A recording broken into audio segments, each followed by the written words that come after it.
Et si on imaginait le marché crypto non pas comme un casino classique, avec des murs bien opaques où on ne voit que le prix qui clignote dehors, mais plutôt comme un immense casino tout en vert. C'est exactement là que l'analyse on-chain entre en jeu.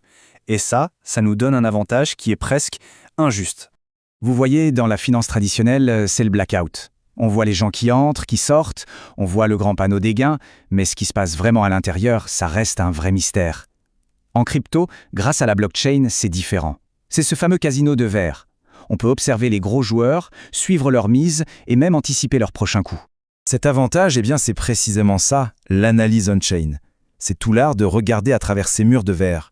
Il ne s'agit plus de se contenter de fixer un graphique de prix, mais plutôt de soulever le capot pour vraiment comprendre comment tourne le moteur. Alors concrètement, qu'est-ce que ça veut dire? L'analyse on-chain, c'est le fait d'inspecter le grand livre de compte public de la blockchain. C'est comme écouter aux portes pour entendre les secrets que le réseau nous murmure sur le comportement du marché, bien au-delà des simples hausses et baisses de prix. Bon, alors comment on fait pour écouter ces fameux secrets? En fait, les analystes se basent sur 3 piliers fondamentaux. 3 types de renseignements essentiels qu'on peut aller chercher directement sur la chaîne. Le premier pilier, ce sont les flux sur les plateformes d'échange. C'est peut-être la métrique la plus simple, mais croyez-moi, c'est l'une des plus puissantes. Savoir si les cryptos affluent vers des plateformes comme Binance ou Coinbase, ou si au contraire elles en sortent, c'est un indice énorme sur les intentions des investisseurs. Et là, la logique est d'une simplicité redoutable. Un inflow, c'est-à-dire une arrivée massive de cryptos sur les exchanges, ça suggère que les gens se préparent à vendre. C'est donc un signal plutôt baissier. A l'inverse, un outflow massif, donc une sortie vers des portefeuilles privés, ça signifie que les investisseurs veulent garder leurs actifs sur le long terme.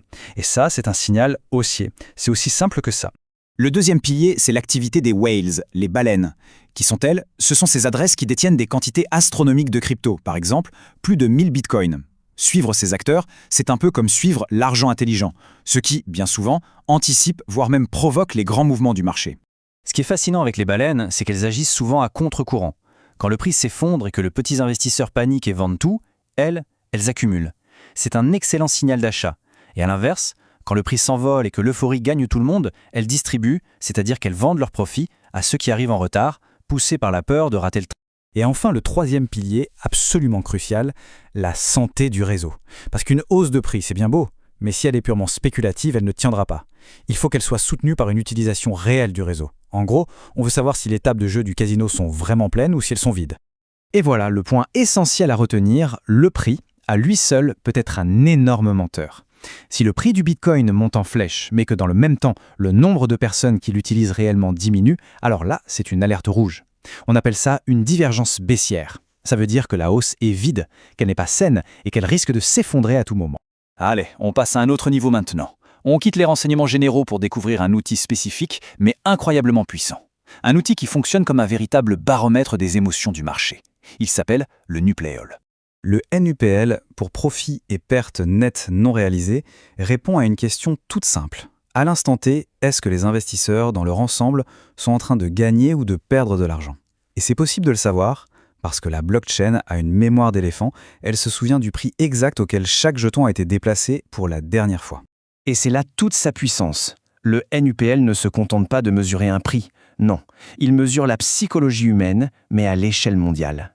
Il arrive à quantifier la peur et l'avidité, qui sont, au fond, les deux grands moteurs de n'importe quel marché. Ok, la théorie, c'est bien beau. Mais comment on lit ce truc en pratique? C'est là que ça devient génial, parce que le NUPL utilise un code couleur hyper intuitif. Ça permet de déchiffrer l'état émotionnel du marché comme un pro. Il y a 3 zones clés à connaître. D'abord, la zone rouge, la capitulation. C'est quand la majorité des gens est en perte. La psychologie ambiante, c'est la crypto, c'est une arnaque. Historiquement, c'est le meilleur moment pour acheter. Ensuite, on a la zone verte, l'optimisme, qui indique un marché sain. Et enfin, la zone bleue, l'euphorie. Là, tout le monde est en profit, tout le monde se sent comme un génie, et c'est en général le meilleur moment pour vendre avant la correction inévitable. Et pour que ce soit encore plus clair, on peut voir le NUPL comme le baromètre d'une fête. Quand on est en zone rouge, c'est la gueule de bois. Les invités pleurent dans leur coin. C'est le moment parfait pour arriver à la fête. En zone bleue, c'est l'hystérie totale. Les gens dansent sur les tables. Et là, c'est le signal qu'il est temps de partir discrètement, juste avant que ça ne dégénère. Et c'est là que tout prend son sens. Quand on combine ces outils, on change complètement de posture. On n'est plus un simple parieur qui jette les dés au hasard. On devient un joueur informé, un joueur qui voit les cartes de ses adversaires. Non, le joueur expert ne devine plus. Il assemble les pièces du puzzle. Il combine les renseignements généraux qu'il tire des 3 piliers, les flux, les baleines, la santé du réseau, avec une lecture chirurgicale de l'état émotionnel du marché grâce au NUPL. C'est cette combinaison qui permet d'anticiper le prochain mouvement, avec une probabilité bien plus élevée. Alors au final, la question n'est plus de savoir si on peut voir à travers les murs. On sait qu'on peut.